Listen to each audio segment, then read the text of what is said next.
Nós estamos estudando esse livro, eu já tinha te passado o nome do livro, que se chama No Mundo Maior. Esse livro é da Lavra, né, do Chico Xavier, faz parte da sua coleção.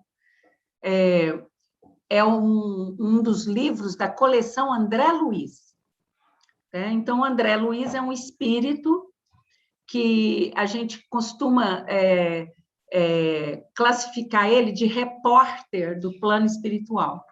E o André Luiz passou essa obra para o Chico Xavier, uma descrição do que ele presenciou no plano espiritual, né? Então, é um livro que é encabeçado pelo mentor, pelo... Nossa, eu acho que mentor é uma palavra tão pequena para classificar o Eusébio. O próprio Ascan já falou isso, que o Eusébio está numa categoria de espírito, ele está assim, lá encostadinho com Jesus, né? Então, não, isso. Ele eu diria que seria tipo um arcanjo, né? E o Eusébio, ele vem à Terra trabalhar, né, junto com a sua equipe, para preparar os homens que vão renascer e aqueles que já estavam, inclusive, encarnados, para poderem viver esses tempos agora, que a gente está vivendo agora. Né? Então, essa obra, o que André Luiz presencia no plano espiritual foi antes das 2 guerras mundiais, né? E o Eusébio, então, está preparando mais ou menos 1000 espíritos para reencarnarem, para poderem estar nesse momento agora, e outros 200 espíritos, almas, né, que estavam encarnadas e que também faziam parte dessa preparação, tá? Então, Carol, nós estamos estudando o capítulo 2. Esse capítulo 2 chama-se Preleção de Eusébio, que é o discurso que ele faz para esses 1.200 espíritos, né? E nós estamos lá no 15º parágrafo, que fala que a loucura se generaliza, tá ok? Então, esse parágrafo fala assim: foi assim que atingimos a época moderna, em que a loucura se generaliza. Isso ele estava falando lá de quando ele estava fazendo discurso, hein? Lá na década de 30. Imagina, eu acho que é tão atual esse discurso dele. Por tudo que a gente já estudou do discurso dele, é muito atual, né? Parece que ele está fazendo o século XXI, o ano de 2021, né? Então, foi assim que atingimos a época moderna, em que a loucura se generaliza e a harmonia mental do homem está a pique de sossobro. De cérebro envolvido e coração imaturo, requintamo-nos presentemente na arte de esfacelar com o progresso espiritual. Né? Todas as possibilidades de progresso espiritual, a gente está se requintando na arte de destruir. Um Adolf Hitler, por exemplo, né? Um Mussolini, um Stalin, né? Eu estou falando dos que já foram, nem vou falar dos atuais que estão aí reencarnados, que é para não criar dissensão, né? Então, esse livro, Carol, ele estuda as doenças psíquicas, as doenças mentais, mais do ponto de vista espiritual. E agora nós estamos aí nessa fase da loucura. Né? Então, a gente já estudou o aspecto histórico da loucura. Depois você assiste os estudos anteriores, que está lá no YouTube, que o Ascan fez um revival do aspecto histórico da loucura, que a gente viu que o louco, lá na era helênica, naquela Grécia socrática, o louco era considerado Deus. Primeiro que a loucura sempre esteve associada à mediunidade, né? À vidência, à presciência, né? As profecias. Então, geralmente, os loucos eles eram levados para os templos, templo de Apolo, conforme o que ele manifestasse de loucura, se ele fosse um louco muito bravo, até agressivo, ele era levado para o templo de Ares, ou de Marte, ou de Apolo. Se era um louco que fazia presciências, que fazia profecias, ele era levado para o oráculo de Delfos, e assim sucessivamente. Depois a gente viu outros aspectos da loucura, né? Na Idade Média, quando a depressão ela era tida como pecado, um dos pecados capitais. Olha que absurdo, um dos 7 pecados capitais era a depressão, né? Doença da alma. No começo da Idade Média, a pessoa que sofresse de depressão, que fosse caracterizada como uma pessoa triste, depressiva, porque naquela época ainda não existia psiquiatria, né? Existia só a filosofia como ciência. Então, ela tinha que pagar uma multa muito cara e, às vezes, ela sofria algum castigo. Mas depois, quando a igreja decretou, não obstante o que Hipócrates falou, que a loucura não tinha nada a ver com deuses e deusas, mas que era uma questão da bilis, a bilis é que provocava a loucura, não tinham, né? Era o que era possível para a época. Mesmo assim, mesmo ele dando uma direção científica para a loucura, a igreja resolve que a loucura é possessão demoníaca, né? É a ação do diabo no ser humano. E, portanto, se era a ação do diabo, então ela tinha que ser extirpada, punida, né? Extirpada mesmo. Então, o louco ele era preso, né? Muitas vezes ele era abandonado em alto mar, em ilhas desertas, como um animal peçonhento, como um animal nocivo, né? Outras vezes ele era lançado ao mar. E depois, com maior progresso, quando a lepra decaiu, substituiu-se os leprosários pelos loucos, né? E passaram a se chamar hospitais gerais, né? Enfim, ele foi contando essa história da loucura, né? E aí a gente chegou até o começo da psiquiatria. Não vamos entrar muito nessa questão da psiquiatria, porque a gente está tentando convidar um médico, que é médico psiquiatra, que é espírita, que vai nos ajudar, né, a falar com muito mais propriedade.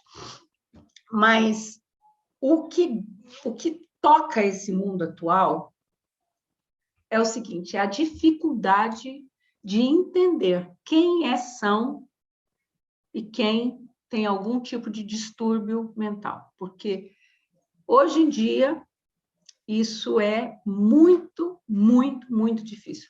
A linha divisória entre sanidade e insanidade é muito tênue. E você aí que está me ouvindo, que é muito normal, no mínimo, você toma um ansiolítico. No mínimo. Né? Ou já tomou, ou vai tomar. Isso é certo. Então, deixa-se de viver num mundo de normais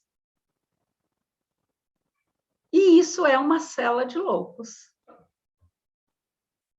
Né? Uma cela, né, cheia de loucos dos mais variados matizes. Então, nós temos depressivos, são os menos perigosos, porque o perigo do depressivo é para ele. É a cristalização do pensamento, e hoje a gente vai falar sobre isso, né? A cristalização do pensamento, a anulação do desejo de viver e o suicídio, que é uma das piores consequências da depressão. Mas, e os outros distúrbios? A esquizofrenia, ela tem um leque, né?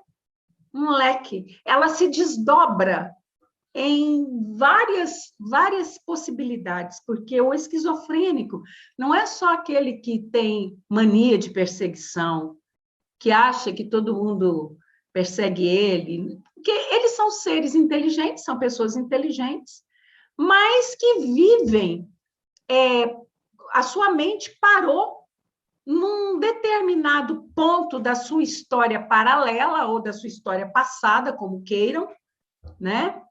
Parou ali e ali ele fica circulando. Ele não sai daquele... Ele sai um pouquinho, mas passa algumas horas, ele volta para onde ele estava. Então, o pensamento dele gira em torno de uma situação em que, eventualmente, ele está sendo perseguido pelos inimigos, pelos adversários, pelas antigas vítimas, geralmente é assim. Né? Então, a esquizofrenia, ela vai atingir, né, a área principal do eu, do ego. Porque o ego, ele vai ficar preso. O ego, que é o dono de tudo, ele vai ficar preso numa cela em que ele não consegue se libertar. Então, vai alterar toda a estrutura vivencial do ser. Né? Então, ele vai ter transtorno delirante, ele vai ter transtorno esquizoafetivo, que é uma palavra nova para uma situação muito conhecida. Né? Pessoas que não se sentem amadas, pessoas que acham que o mundo não gosta delas, que elas não fazem falta para o mundo, que elas são um peso para a família, que elas são um peso para a sociedade, que elas não têm amigos, que elas, enfim, né, o transtorno esquizoafetivo. Tem os transtornos psicóticos agudos, que é quando a pessoa tem, né, uma crise, se torna agressiva, se torna, muitas vezes, né, aqueles transtornos antigos das mulheres, né, entram aqui nessa classificação de histeria, né?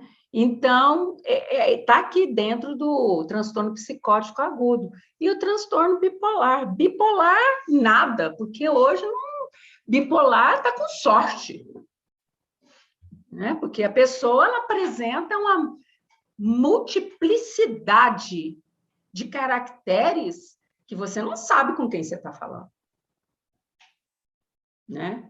É aquela história assim, muito prazer, qual que é seu nome? Legião. Legião. Legião, por quê? Porque somos muitos. Por que somos muitos? Porque quantas vidas paralelas, multidimensionais você tem? Você sabe que você tem 7 corpos. Isso você já sabe, você tem 7 corpos. Cada corpo seu está numa dimensão. Então, você sabe que pelo menos 7 vidas paralelas você tem. Mas e aquelas existências anteriores que você teve? Todas aquelas passagens suas, todas aquelas vidas anteriores que você teve. Todos esses personagens estão em torno de você, falando na sua cabeça, o tempo todo. 24 horas por dia. E por que a humanidade está louca? Porque a humanidade está escutando esses personagens. A humanidade esqueceu que se você está nessa existência consciente, é porque você é o dono da bola toda. É você que manda nesses personagens. É você que dirige eles. Não são eles que vão te dirigir. Porque se eles te dirigirem, você vai ficar enlouquecido. Você vai ter transtorno multipolar. Aquela coisa da fragmentação, né? Da sua personalidade. Você vai se fragmentar em 1000 personalidades. Uma personalidade sua que foi déspota, que está falando na sua cabeça porque quer te influenciar a ser déspota. Uma personalidade sua que foi adúltero, que está aí falando na sua cabeça, porque ele foi adúltero muito tempo, ele quer continuar experimentando essa sensação. Uma personalidade sua que foi ladrão. Uma personalidade sua que foi violento, uma personalidade sua que foi um sacerdote, uma personalidade sua que foi prostituta. Sabe, quantas vidas você teve, quantas experiências você passou, quanta multiplicidade, né, de vivências você experimentou para você estar aqui hoje e você coordenar todas essas mentes, esse grupo de personagens, eles vão atuar na sua peça de acordo com a sua vontade. Você é o diretor de todos eles, você manda em todos eles. Se você baixar a cabeça para eles, eles vão manifestar.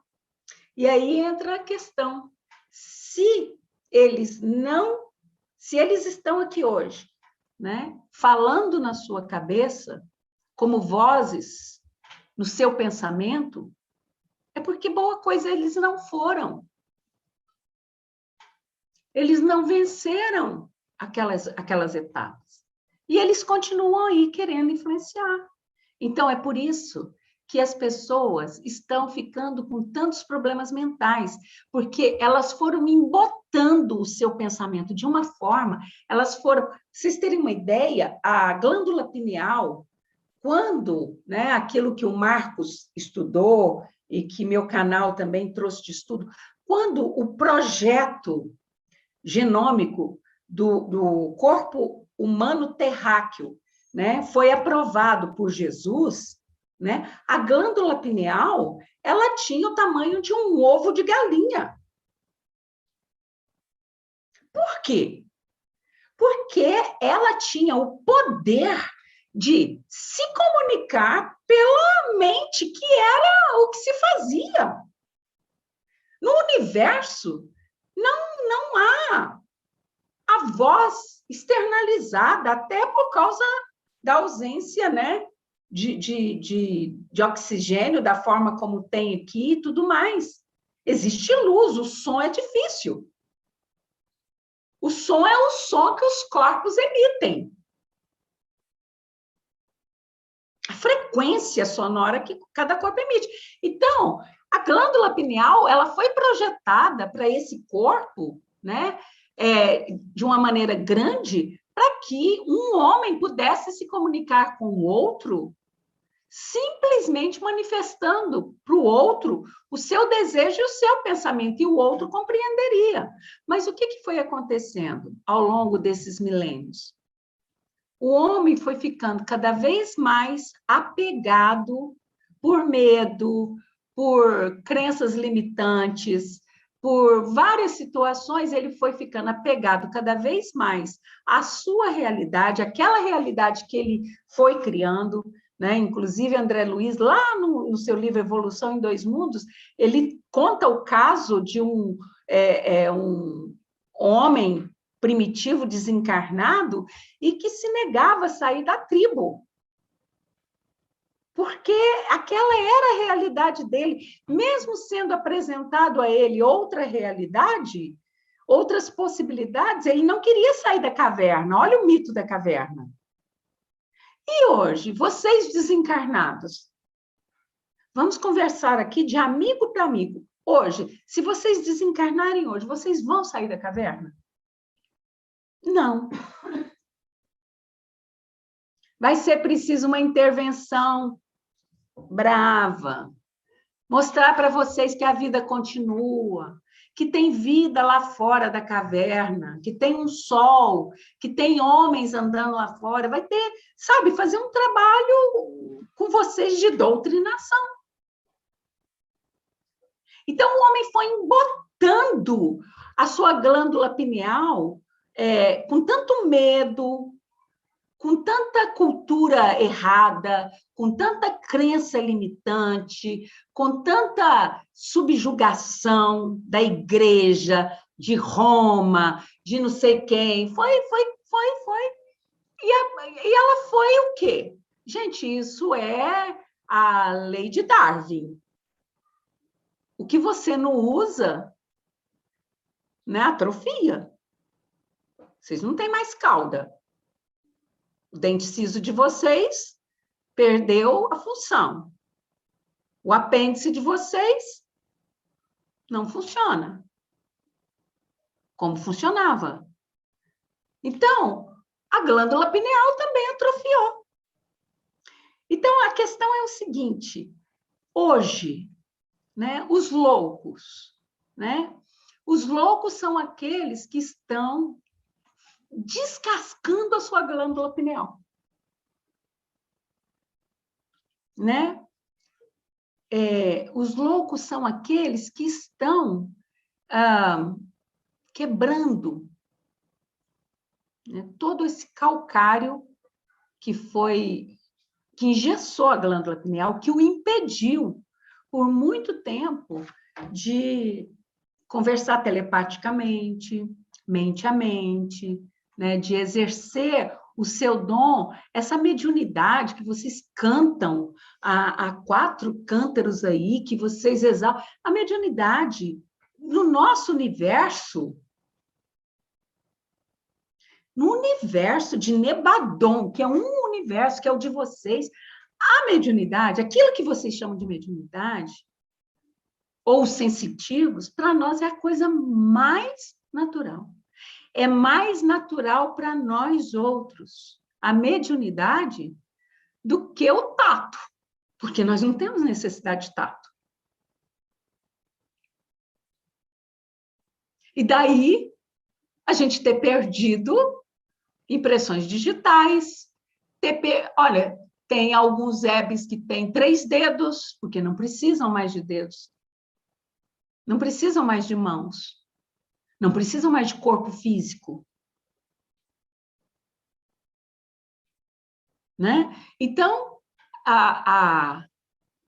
o homem vulgar, ele chamaria aquele que está nesse processo de despertar de louco. É por isso que eu falo que a linha entre uma coisa e outra é muito tênue. Né? E a depressão, ela é uma doença que hoje, o Eusébio, preocupado lá na década de 30, eu imagino ele fazendo esse discurso hoje. Em 2015, né, a população devia ter, se hoje está com quase 8 bilhões, em 2015 devia ter uns 5 bilhões, qualquer coisa assim. 300 milhões de pessoas sofriam de depressão. Os Estados Unidos gastava o equivalente ao PIB de Israel inteiro para tratar dessas enfermidades. Né? Então, qual que é a verdadeira loucura? O que é de âmbito? O que é de âmbito físico e o que é de âmbito espiritual, como vocês gostam de falar? Ou transcendental. Né? O que tem de louco num bebezinho desse? Um orientalzinho, né?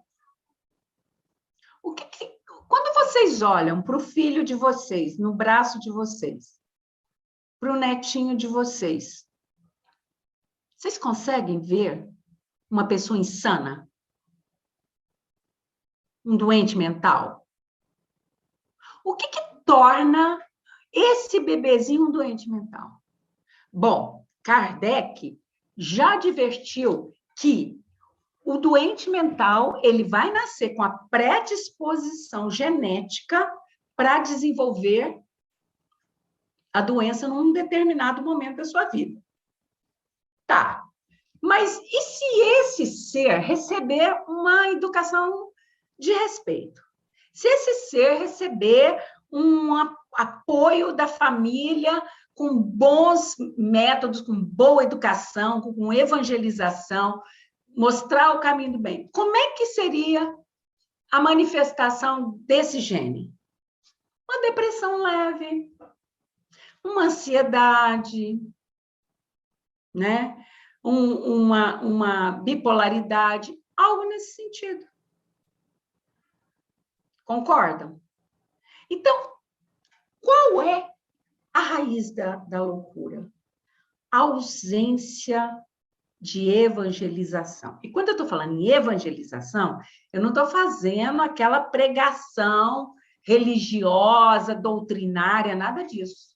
Evangelização no sentido de cristianização, exemplificação dos ensinos do Cristo. Se você pega um bebê, desde a mais tenra idade, esse bebezinho bonitinho aqui, e começa a colocar na sua mente. Esse bebê nasce com a disposição genética, mas eu começo a colocar na mente desse bebê que ele é filho de Deus, que ele é amado, que ele faz parte de um universo onde ele está conectado com todas as criaturas, com os seres humanos, com os animais, com as plantas, com os minerais, que ele faz parte de toda uma criação e que ele está progredindo em começar a trabalhar isso nele. Uma formiga picou o pezinho desse bebê, o que o pai faz? Pega um sapato, vai lá e mata a formiga, formiga boba, judiou do bebê. O que essa criança vai fazer com um ser humano que maltratar ele no futuro? Ele não vai ter dúvida. Porque aquele ser humano prejudicou ele. O que esse pai tem que fazer com a formiga? Chegar, mostrar para a criança, olha, tá vendo? É a sua irmã menor. Ela te ferroou, tá? Porque nós invadimos o campo dela. Aqui é a casinha dela, ela passa por aqui, ela ficou com medo de você. E pior, ao te machucar, ela se machucou. Porque todos vão perder parte do seu ferrão e vão morrer. Porque ela te machucou, ela vai ficar tão triste por ter te machucado. Ela vai ficar tão triste por ter te machucado que ela vai morrer. E começar a mostrar para a criança, assim, a questão do perdão. Começar a mostrar para a criança que ela precisa aprender a cair e se levantar e que está tudo certo. Que se ela foi agredida por um animal e tudo mais, que ela precisa entender o ambiente, o estado, a situação em que aquele animal está e que ela está. E isso a gente não deixa para fazer quando ela tiver 10 anos. Igual eu vejo pais dizendo o seguinte, não, o meu filho, quando ele for adulto, ele escolhe o caminho que ele quiser. Não. Você tem que dar um caminho para ele na primeira infância. Aí, quando ele for consciente, ele tem as opções do livre-arbítrio dele, mas você precisa dar um caminho para ele. É a sua missão de pai, de mãe. Né? Então, o que tem de loucura numa criança inocente? Não tem nada. Olha a palavra que nós já colocamos, inocência. Ela é um vaso vazio. Ela é um vaso que não tem nada dentro. Você que vai colocar alguma coisa. Lembra a questão do livro dos Espíritos? Que fizeste dos espíritos que eu lhes confiei como filhos? Né? O que leva um jovem, um adolescente, a manifestar determinadas tendências? Você pega um menino aí de 10 anos, 11 anos, e ele chega na sua casa com um objeto que não foi você que comprou. Né? Você deixa passar. Passa mais uns dias, ele aparece com outro objeto que também não foi você que comprou. E você pergunta para ele, fulano, onde que você arrumou isso? Ah, foi fulano que me deu. E você deixa passar. Terceira vez, quarta vez, você não se preocupou em buscar a origem disso. Esse menino, ele está manifestando as suas tendências anteriores quando ele roubava, quando ele fazia esse tipo de crime. Porque ele está entrando na adolescência O seu espírito não se recorda de quem foi, mas recobra as habilidades que tinha. As inclinações. Então, se ele está chegando em casa com objetos que não foram os pais ou os avós ou as pessoas que estão ali no convívio dele lhe deram, então, peraí, então vamos atrás, vamos descobrir qual a origem disso e vamos mostrar para ele, não de uma forma que o humilhe, que o desmereça, mas vamos mostrar para ele a extensão dessa atitude. É aquela história de que as pessoas falam que pau que nasce... como é que é o ditado? O pau que nasce torto, morre torto. Não, não é assim, não. Primeiro que você não nasce torto, você nasce vazio. Primeira coisa, você nasce vazio. E se você começar a demonstrar, se o adolescente, se o menino da terceira infância começar a demonstrar que está entortando, tem como você realinhar. Agora, o que você não vai conseguir realinhar é quando ele estiver já jovem, pronto, na sua madureza, aí pronto. Aí ele é dono de si. Né? Então, muitas vezes, hoje, mais do que nunca, nós temos visto meninos saindo da terceira infância, pré-adolescentes, né? Eu não sei mais quais são essas classificações que os seus psicólogos, psiquiatras dão, mas que estão aí com seus 12, 13, 14 anos, né? E a gente tem visto uma quantidade enorme de meninos nessa idade apresentando depressão, síndrome do pânico, várias características de transtorno obsessivo compulsivo, perdidos, né? Por quê? É a geração dos pais robôs, né? Os pais do ano 2000, 2010, né? Que tem que trabalhar os workaholics, que tem que trabalhar, produzir, capitalizar, e aí eu tenho dinheiro para pagar boas escolas para o meu filho, e as professoras são pessoas capacitadas para educar o meu filho. Tem toda a condição. Meu filho estuda numa escola que ele aprende inglês, ele aprende francês, ele tem aula de judô, ele tem aula de balé, ele tem aula de artesanato, ele tem aula de não sei o quê, ele fica o dia todo ocupado, ele fica o dia todo envolvido, eu posso trabalhar tranquilamente. Você chega, sai do trabalho às 18 horas, busca o seu filho na escola, que ficou lá desde as 7 horas da manhã, 7h30, vai com ele para casa, no caminho você passa no fast food, pega um lanche, né? Uma comida de verdade, né? Vai para sua casa ou lancha lá com ele. 2 vezes por semana ele tem direito ao lazer, vocês vão ao cinema ou vão a qualquer lugar. Você chega na sua casa com ele, ele vai para o quarto dele e se tranca na sua caverna, com os amigos virtuais que ele tem, que a maioria você não conhece. São os coleguinhas da escola, sim. E você vai para o seu mundo, para a sua caverna também. Então, essas crianças, esses adolescentes, eles agora estão com depressão, estão suicidando. A mídia não dá noticiário disso, porque não se pode, né, ressaltar esse tipo de acontecimento. Mas os números são gigantescos.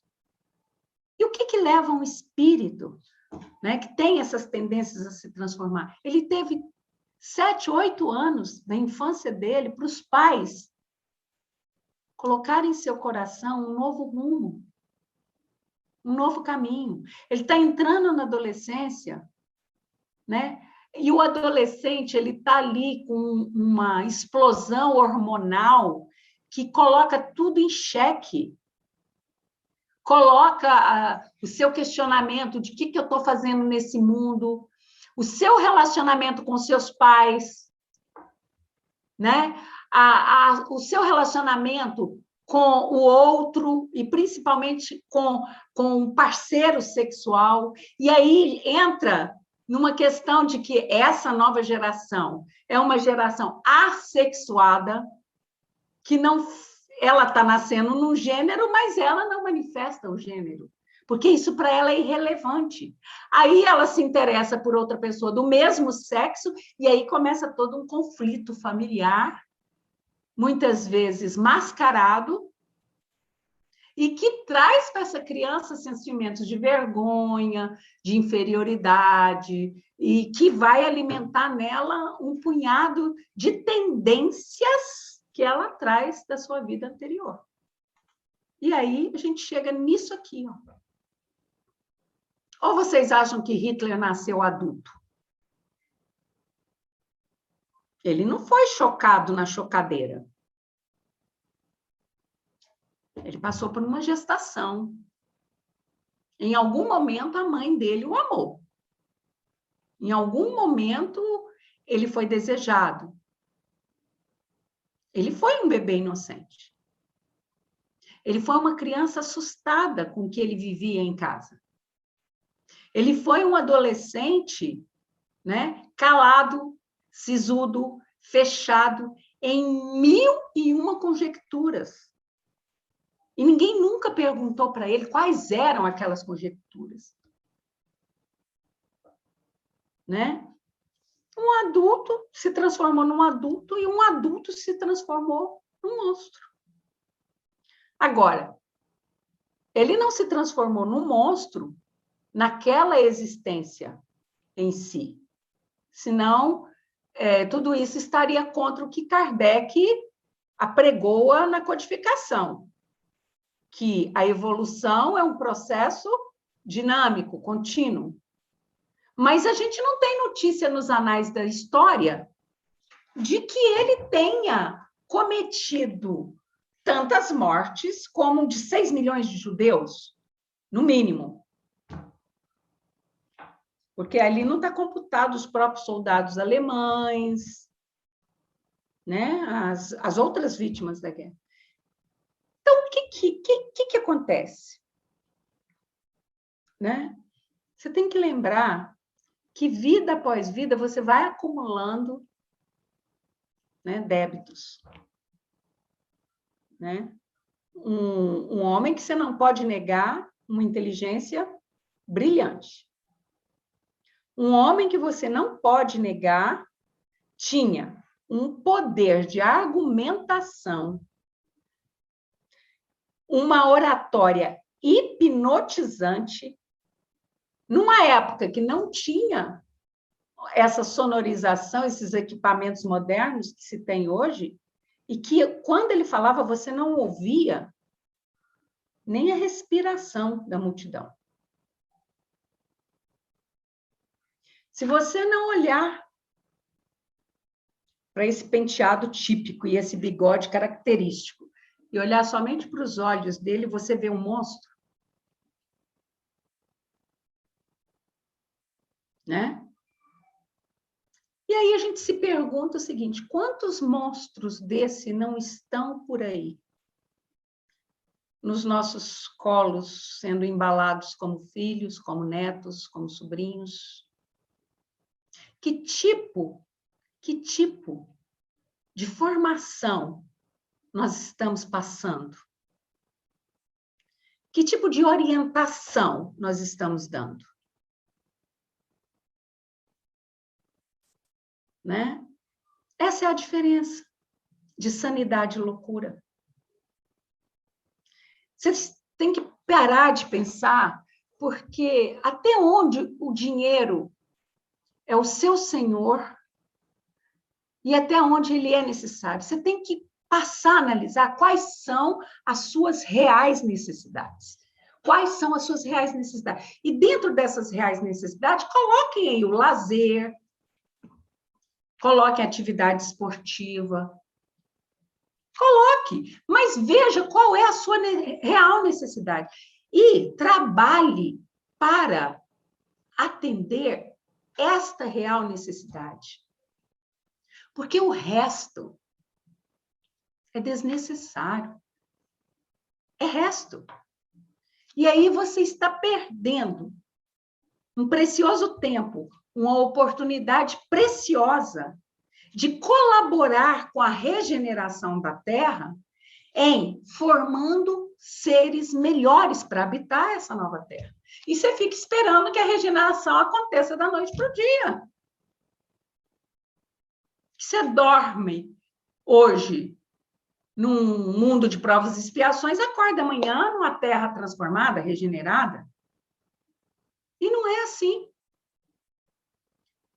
E vocês acham que esses seres que cometeram esses despautérios, como eu já citei outros nomes aqui hoje, né? Stalin, né? Adolf Hitler, Mussolini, Idi Amin Dada, não sei se vocês já ouviram falar dele, tantos outros. Vocês acham que eles não são filhos de Deus? Eles foram criados por Jesus. Eles são feitos à imagem e semelhança do seu Criador. Em essência, porque não é em aparência, em essência. Então, Jesus ama esse homem aí, ó. Tanto quanto Jesus ama os judeus que foram martirizados por ele e pelos homens dele. Porque eu vou dizer uma coisa para vocês. Ele não era o pior monstro daquele grupo.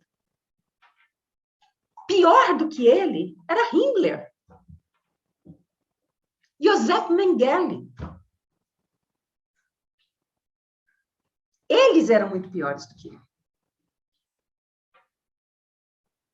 De todos. Himmler, de todos. De todos.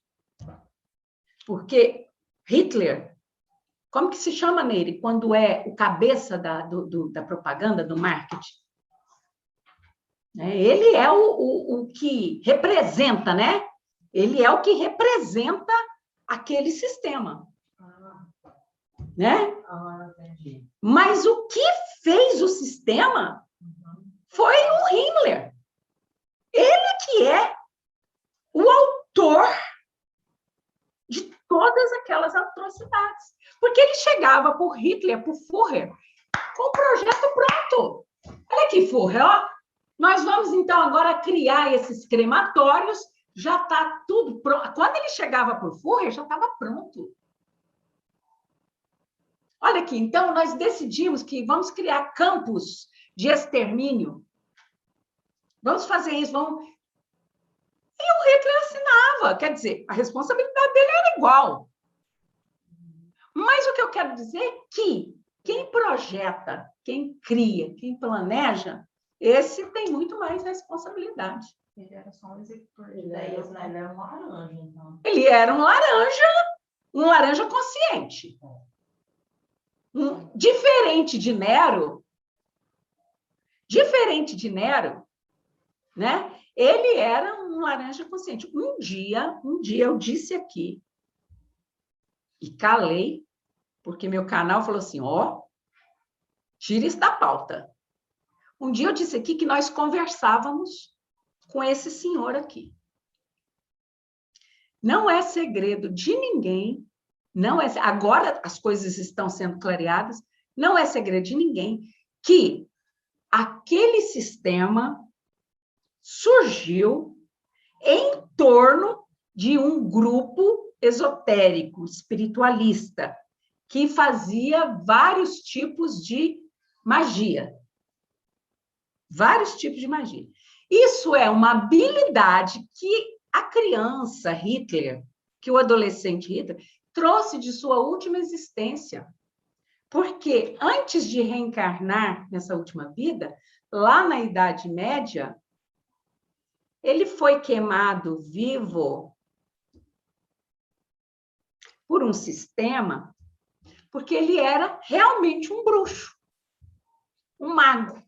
Ele era, de verdade.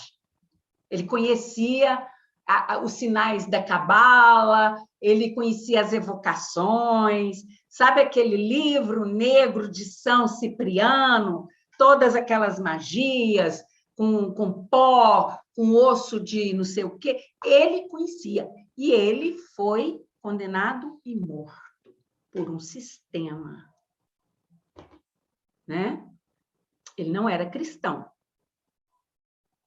Ele evocava vários deuses, várias entidades. E entidades, sim, entidades de cunho sombrio, mas que davam a ele aquela história. As entidades sombrias, elas te dão até enquanto você é útil para elas. Quando você não é mais útil, elas te deixam, elas te abandonam. Quando ele foi acusado, né? O meu canal anotou o nome dele. Quando ele foi acusado, o que as entidades que eram os mentores dele, que ajudavam ele, né, fizeram? Abandonaram ele. Landulf de Capua. Então, vamos pesquisar aí, né? Então, abandonaram ele, e ele teve várias vidas como mago, né? Inclusive, ele teve vida entre os celtas, nas Gálias. Ele sabia tudo disso. E nessa encarnação atual, ele traz essa convicção. Vocês sabiam que ele era vegetariano? Ele não comia carne. Hitler não comia carne. Ele não punha nada, nada. De vez em quando um vinho e olhe lá. Ele não deteriorava os seus corpos. Ele cuidava do seu... Ele fazia meditação. Olha. E nós tínhamos contato com ele. Claro que antes dele se tornar o Führer. Com o jovem. De que forma que nós tínhamos contato com ele? Vinha a nossa nave lá, pousava num lugar lá da Alemanha, e aí ele ia lá e conversava com a gente. Não, dessa forma aqui. Ele participava de sessões, né, em grupos de iniciados,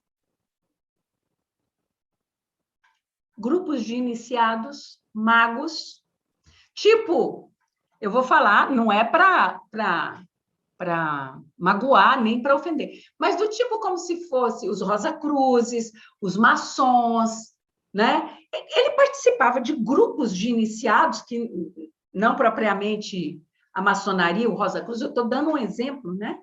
Ele participava de organização, ele participava, haviam canalizações, manifestações dos deuses, das entidades, né, do astral. E nós éramos parte dessas entidades. E nós víamos naquele homem as mesmas possibilidades que víamos no Napoleão. Uma inteligência brilhante, uma oratória cativante, uma possibilidade de mudar um planeta inteiro. Não era um país. A possibilidade de mudar um planeta inteiro. Nós somos servidores do Cristo. Então, eu identifico aqui no grupo um jovem que pode ser um grande servidor no futuro, eu vou investir nesse jovem. Eu vou acompanhar ele de perto, eu vou orientar ele, eu vou conversar com ele, eu vou mostrar o caminho para ele. Até o momento em que esse jovem, né, fala assim, não, eu mando, é eu que decido, é eu que defino, é eu que escolho, pronto. E essas ideias que ele tem de raça pura, de ariano, eram os ensinamentos que a gente passava naqueles grupos, igual a gente passa aqui agora para vocês. Aí vocês vão falar assim, então vocês que ensinaram aquelas coisas para eles. Não, gente, não é isso. Nós passamos ensinamentos limpos, cristalinos, como eu estou passando para vocês. Cada um recebe de uma maneira, cada um abstrai da forma como quer, e cada um vai usar isso da maneira que lhe interessa. O que nós passamos era um trabalho de fraternidade, de ingressar aquele homem na política e dele mudar o rumo daquele país, dele implantar, tanto é que o partido dele era Partido dos Trabalhadores. Ele entrou no Sindicato dos Trabalhadores da Alemanha para mudar aquela situação, para poder ajudar os pobres, para poder fazer aquele país progredir, para poder trazer a união para aquele país. E o que ele fez? Então, ele ficou à mercê das sombras, das antigas sombras. Porque as antigas sombras, elas são interesseiras. E Himmler, que não fazia parte do seu grupo de estudos, do seu grupo lá, da sua organização, Himmler não fazia parte. Quando Hitler fala para ele das suas convicções, das suas crenças, ele, que era um sensitivo do mal, das sombras, ele pega tudo aquilo para usar em proveito dele. Né? Loucura. Essa frase aqui é muito interessante. Né? Isso aqui é eu já falei ela aqui, mas vale a pena citar de novo para ilustrar isso que nós estamos falando. Isso aqui foi como é que fala da paz, quando ganha aquele prêmio da paz, né? Nobel da Paz, né? E ele um dia foi convidado a visitar o Museu do Holocausto. Esse homem quase que foi queimado vivo, né? Porque ele falou assim: Deus dê forças aos judeus. Deus dê força aos judeus. E às vítimas do Holocausto, que são as pessoas que fizeram isso. Nossa! Quase que ele perdeu o prêmio dele. Né? Vítimas do Holocausto. Quem são as verdadeiras vítimas do Holocausto? Porque agora a gente olhando com a visão transcendental, com a visão do espírito, se nós olharmos todas aquelas vítimas do Holocausto com os olhos da eternidade, apesar de toda a dor, de todo o sofrimento, de toda a luta, mães sendo separadas dos filhos, né? Tudo aquilo que eles passaram, sem que o mundo movesse uma palha para os ajudar, porque os aliados só foram intervir depois que tudo já estava consumado. O mundo fechou, só ele não está mexendo comigo. Enquanto não bater na minha porta para me incomodar com ameaça de guerra, não quero nem saber. Né? Mas se a gente olhar com os olhos da eternidade e ver que aqueles espíritos todos, a maioria deles, pediram para estar naquela condição, naquela raça, naquela etnia, com aquela convicção religiosa, naquele lugar, a gente vai falar que é loucura. Como que um espírito pode pedir para passar por isso? Vocês não pediram para estar aqui agora? Passando por todas essas revoluções? Como que um espírito... Ah, mas não se compara. O Holocausto não se compara. Não, não se compara. Tortura da Inquisição se compara? Compara, não compara? As prisões medievais, né? Isso porque você não sabe o que acontecia na China, no Oriente, porque muito fechado não se abre. Isso porque vocês não têm ideia do que aquele povo fazia. E faz. Nós não estamos querendo, não estamos menosprezando ninguém. Não estamos defendendo ninguém. Se alguém falar que eu estou defendendo Hitler, é mentira, porque eu não estou defendendo.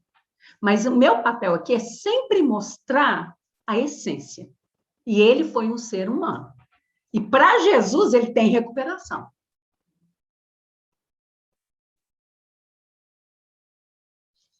e vai reencarnar no seio do povo judeu.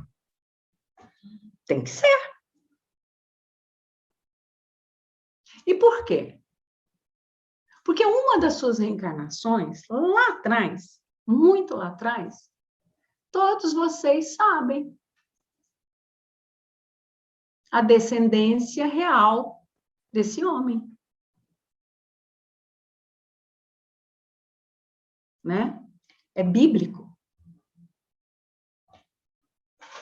Então, a gente olha para os judeus e fala assim, ali está uma boa quantidade do clero, ali está uma boa quantidade de reis, ali estão uma boa quantidade de capelinos que não foram do clero, que não foram reis cruéis, mas já tinham cumprido a sua etapa, mas pediram para passar por aquela situação para zerar o seu karma no planeta Terra. E eles não tinham feito nenhuma atrocidade. Estavam ali. Como foi o caso das crianças, né, judias que foram martirizadas, né? E que a maioria daquelas crianças eram todos capelinos sem culpa, vamos falar assim. Porque tinham muitos culpados. Se você olhar a história da humanidade, do Holocausto para trás e contar em números, né? Então, é uma proporção muito grande. Mas ali tinham muitos capelinos que estavam voltando para casa e que pediram para passar por aquela experiência. Era a sua prova final. Embora eles não tivessem sido incendiados, não tivessem queimado bruxas, não tivessem queimado... Mas eles pediram essa prova. Então, Deus dê força a esse povo e às vítimas do Holocausto, porque quem cometeu o Holocausto, e eu estou falando da cúpula da cabeça, quem cometeu, esse sim, né? Eles receberam de Deus uma determinada missão e se desvirtuaram da missão que receberam. Então, a responsabilidade deles, a culpa deles, é muito maior. Porque o soldado que recebe a missão, né? Ele recebe a insígnia de general, de oficial, e recebe a missão de ir para um combate e de trazer a vitória dessa luta, e se ele vai e deserta, ele não tem mais lugar no exército. Né? Ele vai ter que começar lá da faxina na latrina até conquistar o cargo de soldado de novo. Porque ele não vai mais voltar como general. Né? Então, nós trouxemos tudo isso, né, para poder chegar nesse assunto. Neire, qual é o horário? 9h20. Tá.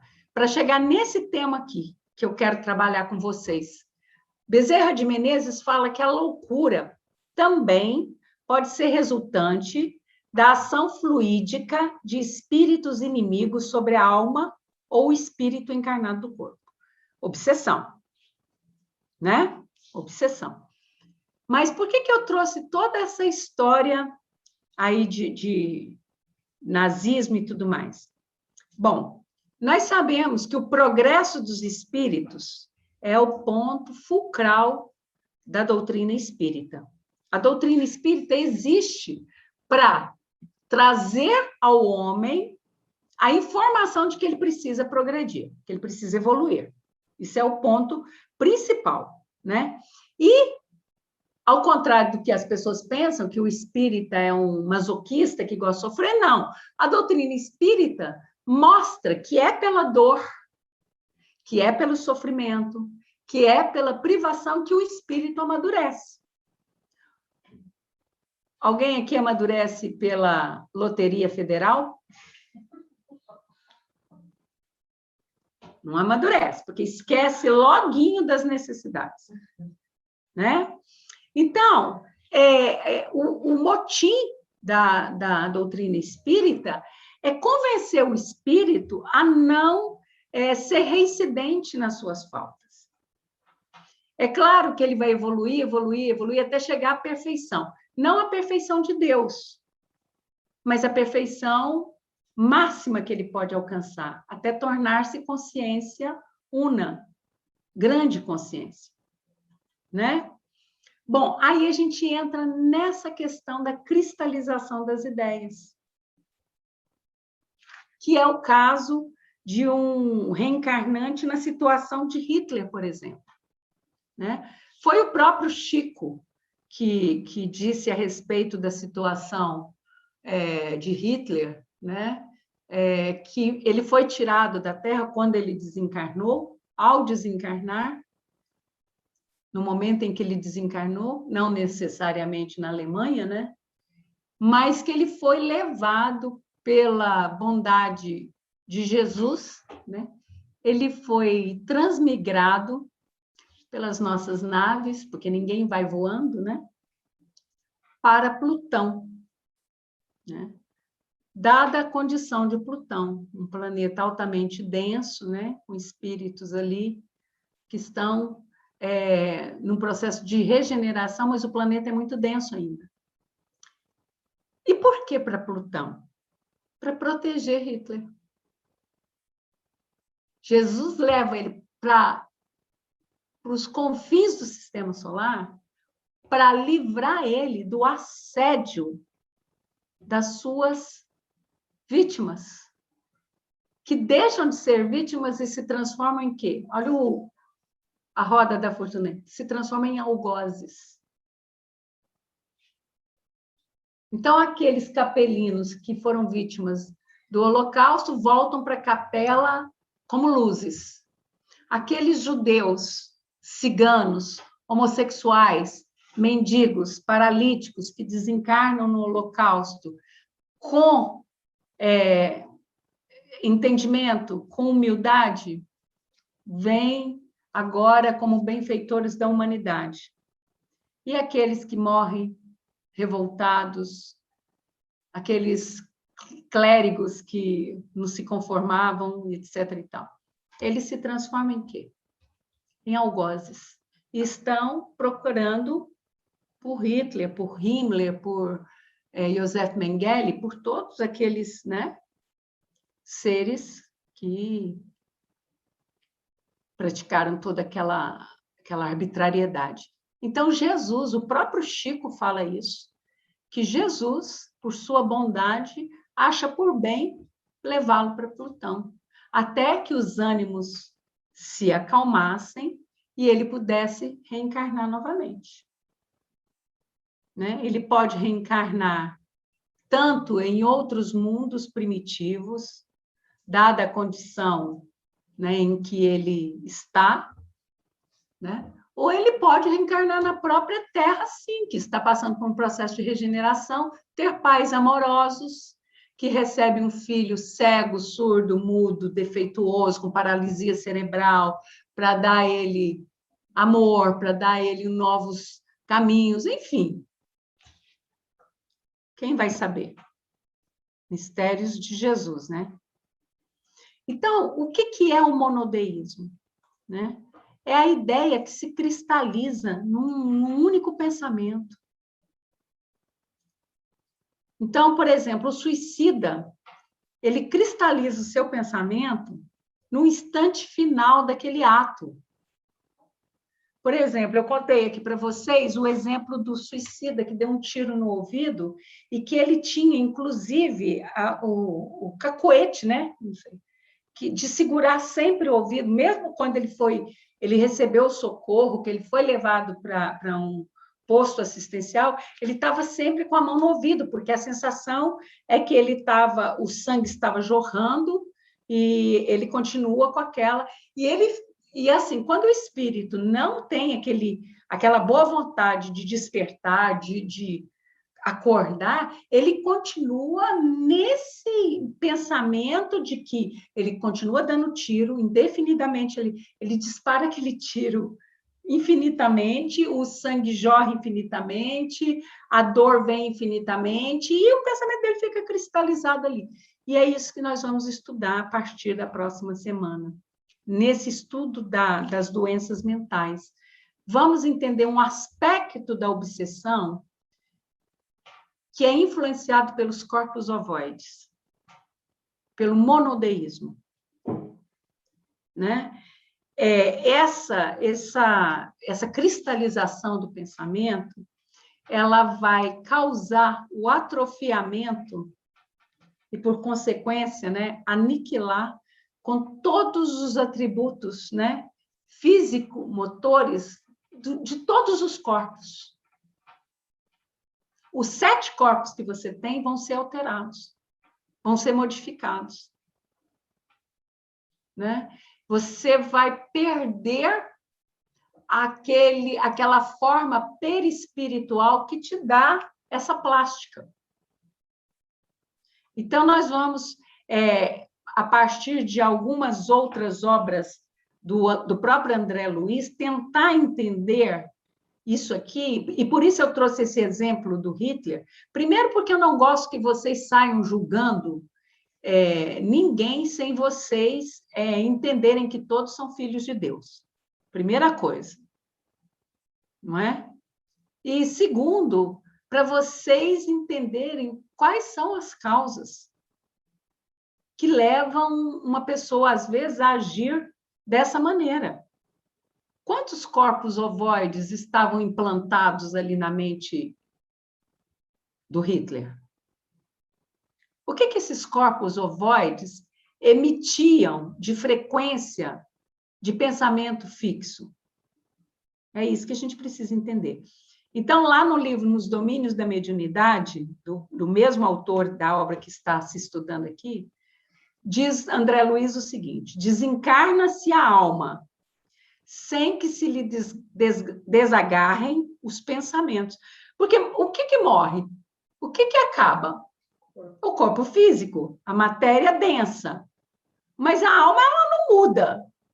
Se ela foi boa na Terra, ela continua sendo boa. Se ela foi ruim, ela continua sendo ruim. Ninguém vira santo porque morreu, né? Então, desencarna-se a alma, mas não mudam os pensamentos, enovelados em situações, pessoas e coisas da Terra. Então, a gente vê aí pessoas que desencarnam, que estão presas a inventários, distribuição de bens, né? Que estão ali preocupados com o dinheiro que deixaram guardados na Suíça, enfim, né? Então, a mente, por isso, continua encarcerada. Lembra aquele estudo que nós fizemos do próprio capítulo 2, em que o Eusébio falava que nós criamos gaiolas voluntariamente para nossas almas? Que nós nos aprisionávamos voluntariamente? Vocês lembram disso? Né? Então, a mente, por isso, continua o quê? Encarcerada nos interesses quase sempre inferiores do mundo.